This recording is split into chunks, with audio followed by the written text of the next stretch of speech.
I'm 91 years old, and the biggest decision of my life didn't feel like a mistake when I made it. It felt smart, responsible, the kind of choice people admire, the kind that makes others say, he knows what he's doing. But the truth is, some decisions don't reveal as mistakes prove. They take years to show their real cost. And by the time you understand them, it's already too late. I was 27 when I met her. Her name was Elena. She wasn't wealthy, didn't come from status, and didn't have anything that would impress people on paper.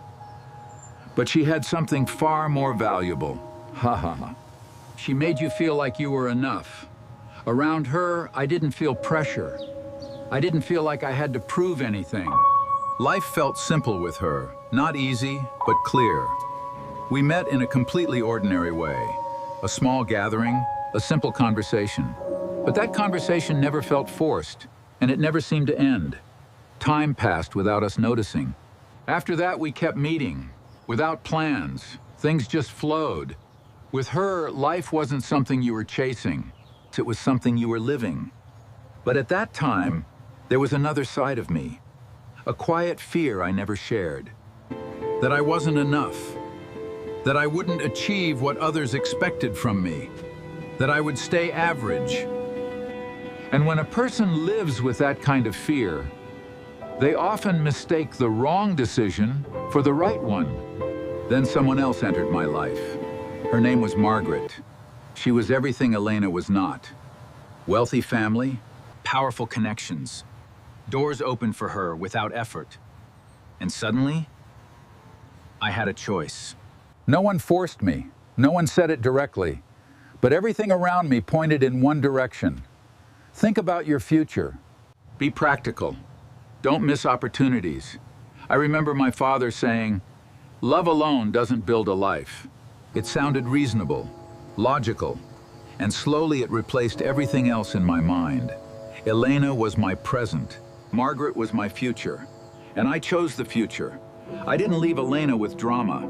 No betrayal she could clearly point to. I just slowly disappeared. Fewer calls, delayed replies, canceled plans. And she noticed, of course she did. People always notice when you start letting go. One evening, she asked me something simple, but deep. "Are you still here?" That was her question. I could have been honest. I could have told her I was confused. I didn't know what to say.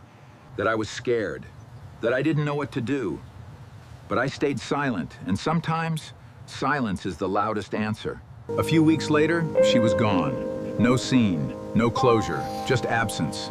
And I convinced myself I made the right decision. I married Margaret. And life changed quickly. Money came. Status followed. People treated me differently. Opportunities became easier. Everything I had been chasing started falling into place. And for a while, I thought I had won. But there was something that never changed. The silence inside. Margaret wasn't a bad person. She was kind in her own way. But what we had wasn't what I had with Elena. We talked, but we didn't connect. We lived together, but we didn't feel each other. Life was moving, but it wasn't being lived. I ignored it because everything else looked perfect. And when everything outside looks right, you learn to ignore what feels wrong inside. Years passed. We had children, built wealth, expanded everything, except the one thing that mattered. Then one day, something small brought everything back. A song, just a simple song playing somewhere, but it was one we used to listen to together. And suddenly, I wasn't there anymore. I was back in that simpler time, where life felt real. Not just a person, a version of myself. Because with her, I was present, alive, honest. And everything I built after that never gave me that feeling again. At 91, you stop lying to yourself. The truth becomes simple. I didn't choose money, how? I chose it every single day after that. Comfort over connection, status over sincerity, security over something real. And it worked, on the outside. But inside, there was always something missing. People think regret is loud. It isn't. It's quiet. It stays with you in the still moments, when there's nothing left to distract you.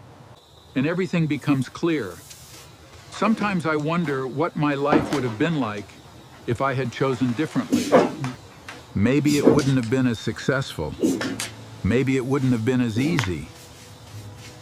But maybe it would have been fuller. And in the end, that's what matters. A full life, not a perfect one. I'm 91. I chose money over love. And it gave me everything I thought I wanted, except the one thing I actually needed. If you ever find yourself standing at that same decision, don't just think about what you'll gain. Think about what you might lose, because life slows down eventually.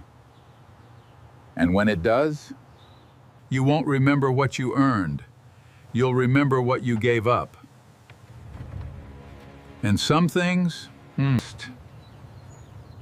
once lost, never come back.